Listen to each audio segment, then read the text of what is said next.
Welcome to the EOB Podcast, where we talk about the weekend box office and the new openings this weekend. Benno, and joining me is Sen Dong. So, Sen, welcome to another podcast. All right, let's move on with it. Let's move on with it. So we just have one wide release last weekend, and that is Spider-Man Homecoming, which is kind of like a reboot of the Spider-Man franchise, but under the care and direction of Marvel instead of Sony. Yep. When it was at Sony, we joked that it was on, it has this perpetual reboot treadmill, right? Yeah. Because they keep on rebooting the franchise whenever they see a dip in the series box office. And so far right now, this is kind of like the third reboot, kind of under the Sony and the first, of course, under Marvel. Yeah. And, it did pretty well. Considering, right? Considering that it is really the third reboot. Yeah. In a number of years, right? So close together. Yeah. And let's throw out our projections first before we get to what it did over the weekend. You had it a bit higher. You said it would open to 125, and I said about 110 to 120. But we're both there. Yeah. We said that it's gonna do well. Yeah. It's gonna do well. It's kind of in the middle of your low end and my high end. Yeah. So it's kind of there. I think initially after Friday's number, they were thinking the estimates based on Friday's number were around 125, if not more. But I guess it kind of slowed down during the weekend. It did 50 million on Friday, 15 million of which were from Thursday screenings. So Friday was huge. They thought it would do a little bit better over the weekend, but I guess it's still 117 million is the second biggest opening in the Spider-Man franchise, beaten only by the 150 million opening of the third Spider-Man, the one That's by the Sam Raimi Spider-Man, right? Yes, still Sam Raimi, yeah, the third Sam Raimi Spider-Man. So yeah, it's the second highest opening in in the Sony era Spider-Man franchise, right? Yeah. Sam Raimi's 151 million is the third and really final movie for him in the Spider-Man series, and I guess people really like his Spider-Mans. Yeah. And it opened to 151 million, and this one, the new one from Sony, and considering that it is another reboot, Yeah. it did 117, which is the second highest opening. Right. Of the Spider-Man series, so which is pretty good. So it is the redeeming feature, and the more important thing is that it is now under Marvel, right? Creatively, it's under Marvel, but the property is still owned by Sony. Right. But still, they hand it kind of over. Now I guess the deal is that Marvel can now use Spider-Man, I think, in their other movies, I believe. Yeah. But they'll figure out some way to split the money, really, right? Yeah. So I think the more important thing is that Spider-Man now can have is tapped into the Marvel Cinematic Universe. That's why Iron Man is in this movie. Yeah. Yep. And I think he'll play. And before we get a preview of Spider-Man in the Civil War, Captain America Civil War. Yep. And he made an impression there. So I guess that's why this one did so well, because they saw a preview of him of the new Spider-Man in that movie. And they like what they saw. So. Yep. Yeah, that's what I mean. I said, I got good vibes from this movie, and the opening kind of proved that we're right. Yeah, it's a pretty good reboot. It opens up it kind of continues the trend of Marvel's trend of, even if they're not making Avenger movies, they're sticking other of their properties into they're intermingling the characters, even in their own solo films. Like even Ant-Man had Falcon. Yeah, Falcon. Yeah. Now Thor's gonna have Hulk, and even the Captain America that's starting with the second one had had a Black Widow and other characters involved. So even if they're not doing Avengers, they're intermingling the characters. And like Spider-Man Homecoming, there's Tony Stark. Right. It's just that they're trying to draw like a big living world, right? Because this movie is not a standalone. It's tapped into like this bigger narrative that they're doing, Right. And other studios are starting to emulate. Yeah, so there's this whole universe, and they're mixing characters, which is pretty good. It brings in some interesting dynamic. It's not just like Spider-Man. It's just not Spider-Man anymore. They'll always throw in a couple other characters like Thor. No, the next Thor is gonna be Thor versus Hulk, pretty much. adds in another element. It's the showdown people were looking for, right? I mean, they have this uneasy thing in Avengers, and right now they get to fight it out. Yeah. And it looks like the DC cinematic universe is kind of following that trend. They're sticking in intermingling characters from the other films into the solo films of the superheroes. Right. And like we said in the last podcast, right? Spider-Man, just with Sony, it has really nowhere to go. So that's why they have to do continuous reboots. And now with the larger universe coming in, they can do better storylines, really. Yeah, and the main thing is why they continue to crank these out is that they lose their license if they don't crank out a film in 2 years. Right. So that's why no matter what, they have to crank something out. Yeah, otherwise the license goes back to Marvel, and then Marvel will have complete control. Right. Oh, another point is that why the intermingling of character is good is because remember that thing where we said that the previous movie affects the outcome of the next movie? Yeah. If they appear in a movie and that is good, even though that movie is bad, I think the goodwill generated, I think, will boost the next movie. Yeah, right. Yeah, that's why Spider-Man's appearance in Civil War is so important because, hey, right. People like that movie and they're looking forward to this Spider-Man. Yeah. So this kind of a hedge against, like Spider-Man Homecoming failing, and if he appears in another character's movie like Iron Man, the next Iron Man, and that one's good, they'll have good feelings and they'll turn out for the next Spider-Man movie. Yeah, right. With Homecoming, it's also good that it's also well reviewed, 93% on Rotten Tomatoes. So there's a lot of goodwill generated for this first reboot, and I bet you when the second one comes out, it's going to be it'll probably have a bigger opening. Yeah. And remember, I say this is plugged into the Marvel Cinematic Universe now, so it is no longer him in the small town fighting, like the Vulture.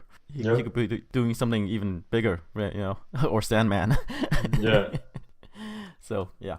All right. So it's a good thing we're seeing it right now. Spider-Man is one of Marvel's biggest characters, and now it's back creatively. Creative control is back with Marvel, and they're doing good things with it. Yeah. And who knows? Maybe in the future we'll see X-Men too. Right. Yeah, X-Men faces the same problem that Spider-Man have, but again, they have a a larger cast of characters. So right. We'll see. Yeah, and creatively they're in good hands now because of Deadpool and the last Logan movie. So they're not on a creative level in a dead end. Wait, how do you explain the latest Fantastic Four movie? That completely tanked. But I'm saying, yeah, right. Deadpool. After that, Deadpool kind of brought him back up, and then Logan brought him. Right. So they have the double whammy of Deadpool and Logan. Yeah. So their X-Men franchise is still doing well. I mean, even though the latest one did okayish, Apocalypse did okayish, box office wise didn't blow anyone away, right? But it did okay. Yeah. Logan's the final Wolverine movie, and Hugh Jackman's a long-standing character. He's in the role for a long time, and people like him, and it did well. Well, they hit it out of the park. That's the main thing. Worldwide, it did comparatively to the bigger X-Men films. Right. Okay, so we'll leave it at that. We still have a lot of movies to get through, and and our kids are restless, so let's move along. All right. You bring in number 2. Yeah, number 2 is Despicable Me 3. Did nearly 34 million over the weekend. Had a 53% drop off after 2 weeks of release. It has already grossed 149 million. The worldwide figure is 448 million already. So worldwide is doing fantastic. Domestically, kind of behind the previous 2 films. Looks like it'll definitely hit 200 million, but it might not make as much as the first Despicable Me. The 53% drop off is kind of highish, especially for a family film, but I think a lot of that has to do with the huge opening of Spider-Man Homecoming. Kind of on a slightly disappointing end compared to the previous 2 films and compared to the Minions movie, but hey, at a budget of 80 million, it has already done almost $500 million worldwide, so it's doing great on a standalone basis. Right. It's like considering the budget, right? 80 million, and it's already doing great worldwide. It's gonna make a lot of money for Universal. And I think the lowest take I feel is due to really the story. It kind of diverged from what the series is about, really. About Gru and his trying to be good, taking care of the kids, right? With the yellow guys involved. And I think this one kind of diverged a bit, and he kind of went really 007, kind of like what happened to Cars 2. They try to make it different. Yeah. You're right. They story-wise, the first Despicable Me had an interesting premise, which is a bad guy trying to do good. They went with that for 2 films, and they kind of have, on a creative level, they kind of doesn't have much else to go on. You can only run on that premise for so long, and this time they try to go topical by including a Donald Trump lookalike. So yeah, like you said, on a creative level, there's not much else they can go, and the original premise is kind of not there anymore. Yeah, I mean, maybe they just don't want to repeat themselves for a third time, and I guess in this one, Gru is kind of less interesting. They try to make the villain. Yeah. They try to throw in a colorful villain, and maybe people are not just that attached to that villain. Yeah. Right. Right. I guess that's why people are not that it's doing very well, by the way. But I'm just saying that relatively speaking, in comparison to the other Despicable Me movies, is behind them. And I think because the premise is off from what the series is about. Yeah, right. We'll have to see how. I think next week you'll probably hold up better. The reviews weren't as great as the previous 2 films either, so hopefully it doesn't drop off like Cars 3. But even then, it's kind of, for the 3rd film in the series, it's not bad. It's kind of solid. But as a standalone film, it's doing great. Right. No complaint, but in comparison to the other Despicable Me, it's not doing as well. But still doing great, as you say. When taken by itself. Right. All right, let's move along to number 3, which is Baby Driver. Pulled in about 12.7 million over the weekend. In the second week, domestic gross so far is about 57 million. Budget's 34 million. This movie continues to surprise, I feel. Mm-hmm. I didn't expect much from this. Did I say it would open to about 1 million? No, you did a little bit better than that. You said 5 million, so... Oh, okay. Yeah. Anyway, it opened to 20 million, and it continues to hold. Yeah. Right. Well, I mean, the drop off is only 38%, because it, really is a different demographic from Spider-Man. Mm-hmm. But surprising. Like I say, surprising movie. Yeah, and the reviews are great. 97% on Rotten Tomatoes, getting great word of mouth, and it's something different. Yeah, and this movie is directed by Edgar Wright, and his movies before, he has some, it's targeted toward the British. And when he decided to focus on the American audience, hey, look what happened. Yeah, right. I guess you can say, this is a great comeback from being fired from Ant-Man. It's like, look, not only do I have a hit, I have a super well-reviewed hit. Okay, I'll give you that. Yeah. I'm not sure if Ant-Man is involved. I don't think anyone remembers that he was at one point the director for Ant-Man. I don't know. Well, fans. Let's remind Disney. Yeah, fans know, because it's he was working on Ant-Man for 8 years, and right. Yeah, that was a kind of like a passion project of his. Yeah. He tried to bring it to the big screen. Right. Yeah, right. He was working on it for 8 years, and then he got fired during the filming, right? He got fired like 2/3 of the way through or something like that. Kind of like the Han Solo. No. I think he got fired. I might be mixing up the events, but I think he got fired 2 days before filming started, I think. But it was like pretty close. Yeah, somewhere around there, because all the actors have already worked with him. Right. Yeah, I'm not sure how far he was into filming, but the actors and all the rest of the people have already worked with him, and suddenly he was gone. Right. So maybe someone at Disney finally saw his movies, British movies, and say, nope, that's not the guy we want. See, look, if he did Baby Driver before Ant-Man, maybe he would still be the director of Ant-Man, right? I don't know. They fired the they fired the director of the Lego that's the joke. movies. That's the joke. Yeah. Right. All right. So a great thing for Edgar Wright, kind of like a good comeback.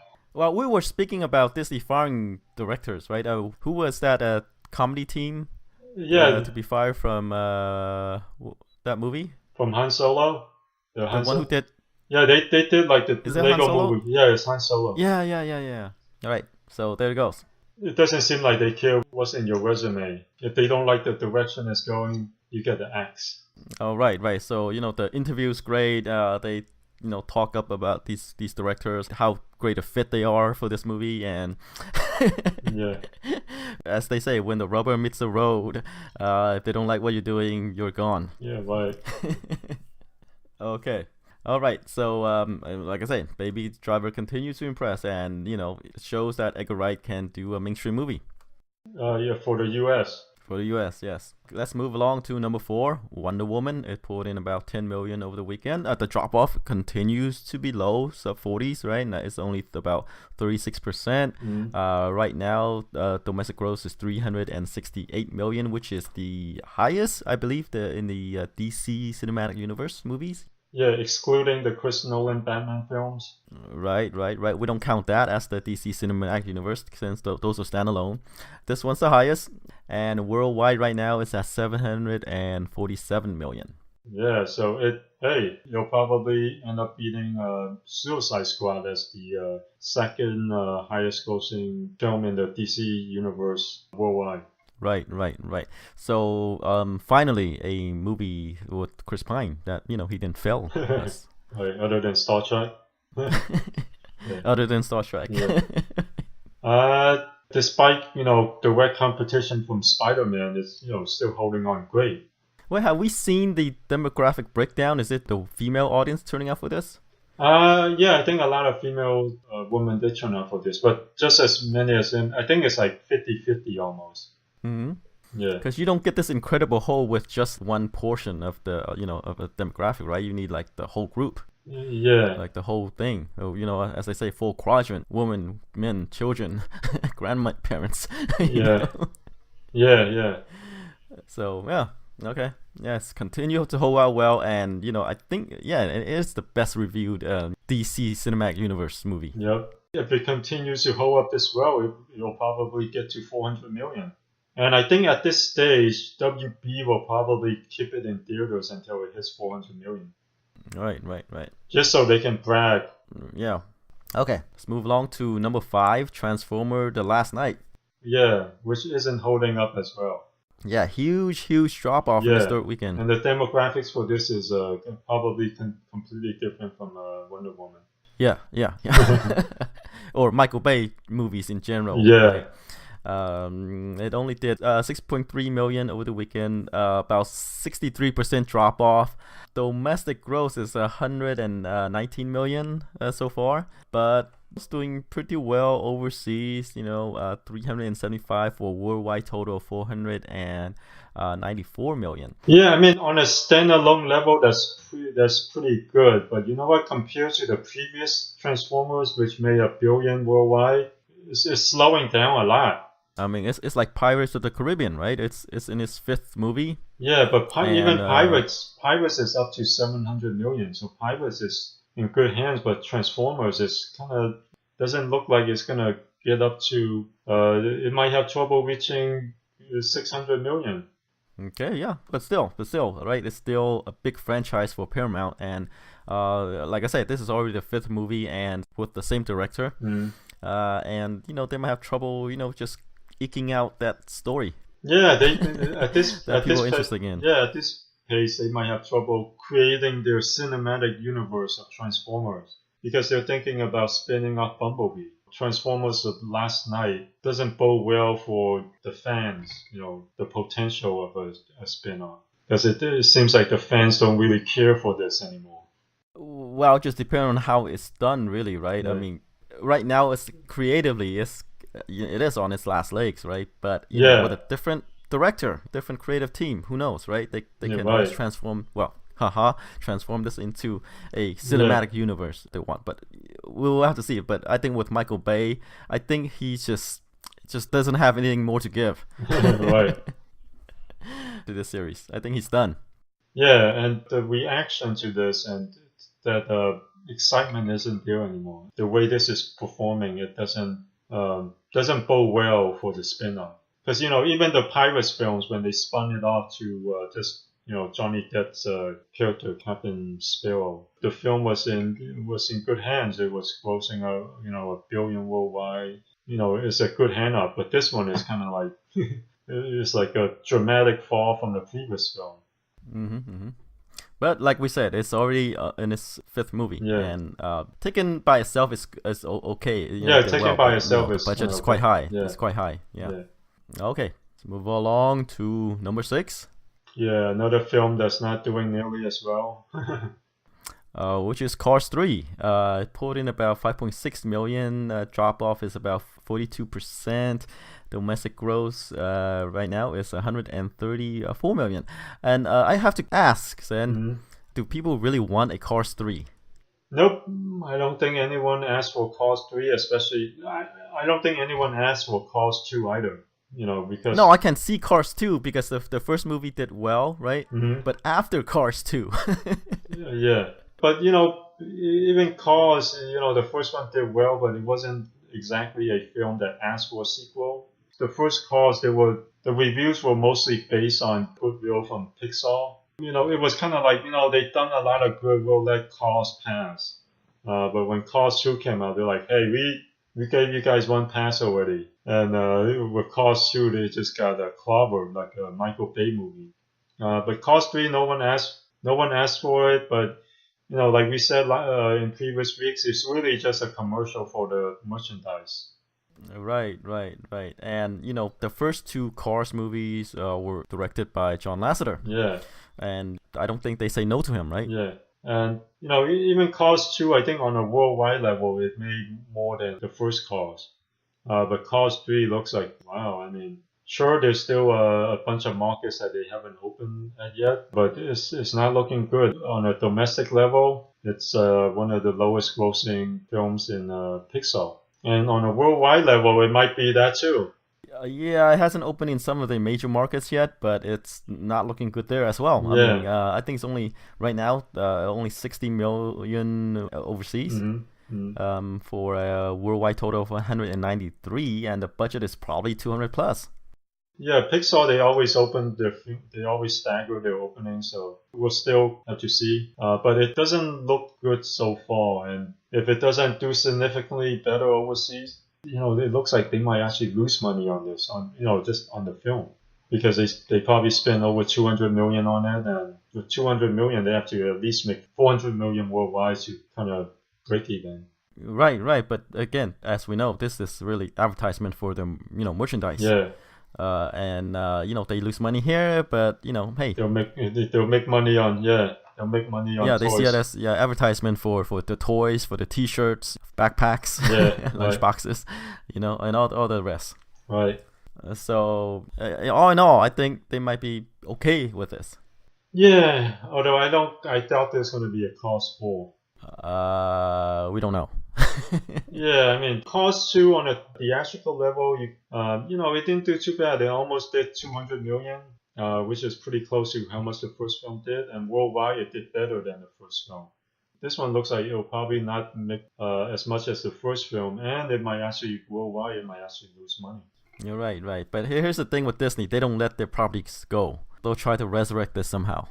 So it's too valuable for them. I don't know how they're gonna go with this. I'm sure the merchandise is still selling, but when it drops at this pace, at this level, it's kind of hard to justify, making another one.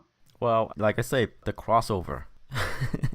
The crossover to the crossover is kind of like they're gonna pull a Civil War, right? With the thing, in Finding Nemo, Cars, like Lightning McQueen's gonna make a cameo appearance, and they're gonna be wowed by it. They're gonna look forward to Cars 4. Yeah, right. Okay, sure. Okay. All right. Speaking of disappointing films, number 7, The House, the Will Ferrell and Amy Poehler team up. It did 4.8 million over the weekend, dropping off at 45%, which is not bad. But it has only done 18.6 million after 2 weeks. That's less than the opening weekend of the individual stalls. That's less than what they can pull individually on an opening weekend. So this is just kind of disappearing at the box office. Kind of a surprise disappointment. Yeah, considering it has two of the bigger names in comedies, Mm-hmm. Amy Poehler and Will Ferrell. I'm drawing Will Ferrell, Yeah. and has a couple others too, right? The cameos with that Hawkeye guy, right? What's his name? You mean Jeremy Renner? Yeah, Jeremy Renner, Yeah. and a couple others, and it didn't do that well. Just people not Yeah, that people just interested didn't care. Yeah. As we said, this movie has kind of a weak premise. Yeah, it's a premise that despite these two very consistent, very dependable comedians, the premise was just too weak. People just didn't care. It's too weak, and maybe I have to say maybe too white. I don't know if that has ever stopped any.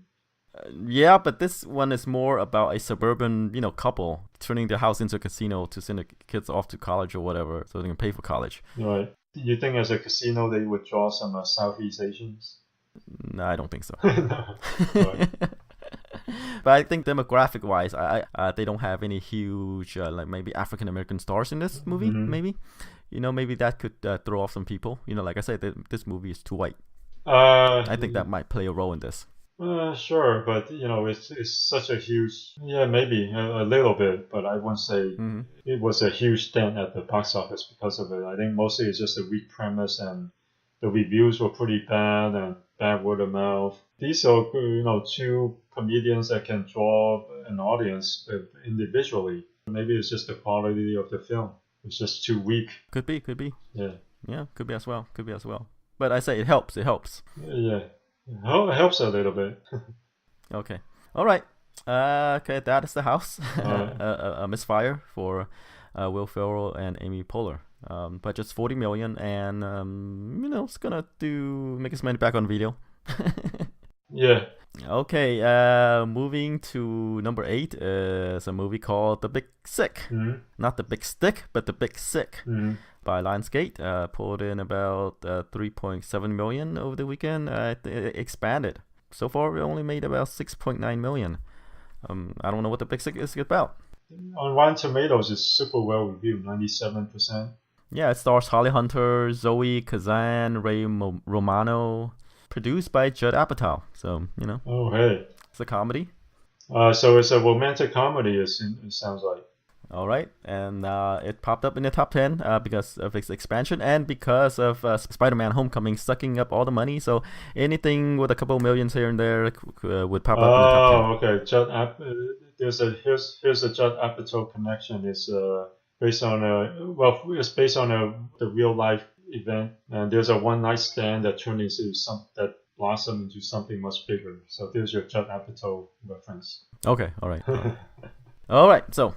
Number 9, moving on, is we're trying to cover up for the fact that we don't know much about The Big Sick, so we're just moving it along. Yeah. So number 9, 47 meters down. It is that shark movie starring Mandy Moore. It pulled in about 2.8 million over the weekend. It's nearing 40 million domestically. Mm-hmm. One of the modest successes of the summer. It is one of the modest successes, and it's, I think, one of these movies that just pop here, fulfill its purpose, and just disappears from people's minds. I don't think anyone's going to remember this movie once it's out there. Well, I don't know if it's disappearing. It's just it's been holding up really well for the kind of genre that it is. But it's not putting in big numbers. But I think it's one of those films that because it has word of mouth right now, on video release, it's going to be much bigger. Sure. But still, like I said, it's just one of these movies that did its job in theaters. Yeah. But quite forgettable. Like we won't remember this, a couple months down the road. I'm not sure. It seems like it held on long enough that people will be interested. Like something like this, because it held on so well, especially for its genre, that it might be one of those things that where the word of mouth will carry it and make it even bigger on home video. I mean, sure, if it's gonna fall off the theaters and then they make 200 million, but it opened surprisingly well. It held on surprisingly well. Word of mouth will probably continue to carry it to home video. it's not disappearing like Cars 3 is disappearing or like Transformers is disappearing. It's a film that no one heard about and is staying in theaters, and people are now going, whoa, what the heck? There's this little film here that's doing pretty decently well. Okay. All right, that's 47 meters down. And let's close out the top 10 with The Beguiled, the movie that popped into the top 10 last weekend, and it's still here. It did about 2.1 million over the weekend. Domestic gross so far is about 7 million. So, it's just one of this indie movie by Sofia Coppola, with Colin Farrell, Nicole Kidman, Kristen Dunst, Elle Fanning. Takes place during the Civil War, about this soldier who got injured, and I guess he's licking his wounds, I guess, in this home. One of these indie movies that's popped up in the top 10. Well, Sofia Coppola is I think it's pretty well reviewed too, right? Let's take a look. Okay, here it is. It's decently reviewed, 78%. Right. But it's one of these indie movie by Coppola, and I think this movie is more of one of these like masterpiece theaters that would do better on TV, I think. And that's why it didn't have that big of an opening. Yeah. All right. I guess that rounds out the top 10. So okay. So how about we move on to another only actually there's kind of two wide releases, right? This War for the Planet of the Apes and a movie called Wish Upon, but I don't know how big that is. I'm not sure if that is even that wide. Yeah, it's from the director of Annabelle. Oh, okay. Yeah. All right, let's talk about War for the Planet of the Apes. So, what is this the third one? Third? Yeah. Yeah, the third Planet of the Apes movie. The first film did 177 million domestically, and then the second film did almost 209 million domestically. So it's been doing successively better, and both of them have been really well reviewed. I think they're both in the high 80s or low 90s. And War for the Planet of the Apes is continuing that trend. It's 93% on Rotten Tomatoes so far. But there's also the franchise fatigue thing going on. So I'm not sure how that's going to affect this. Yeah, that too. Here's the thing, is that I have no interest in watching any of the Planet of the Apes movies. You know what? I'm with you. But I had the same interest in both films, which is disinterest. Right. I saw both of them. And both of them have done really well and are well regarded, and people turn out for them. Yes, well, to see the thing, if there's any interest for me, it's really to see how good the special effects are, for the apes. But it just doesn't capture me. I think the one with Charles Heston one is enough for me. I have no appetite for more. Yeah, but despite our disinterest, a lot of people were very interested. And that's why each of these films have done successively better. Well, there's only one. There's only two.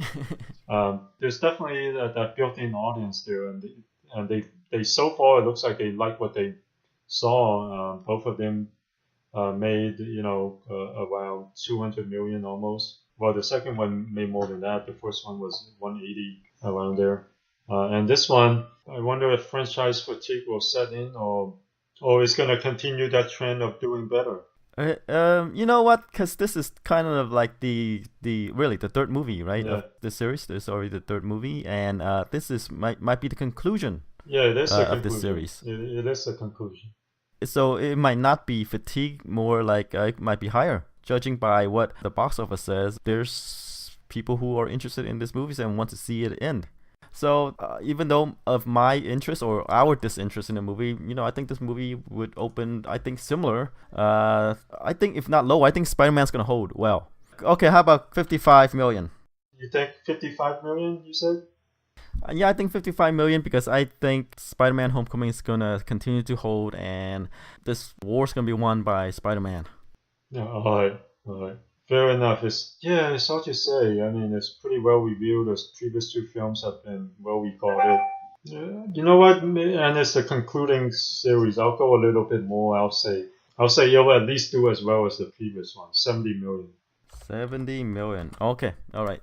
All right, so that's it for our podcast. It seems like you have to take a call, so we'll see you next week. Okay, see you guys next week.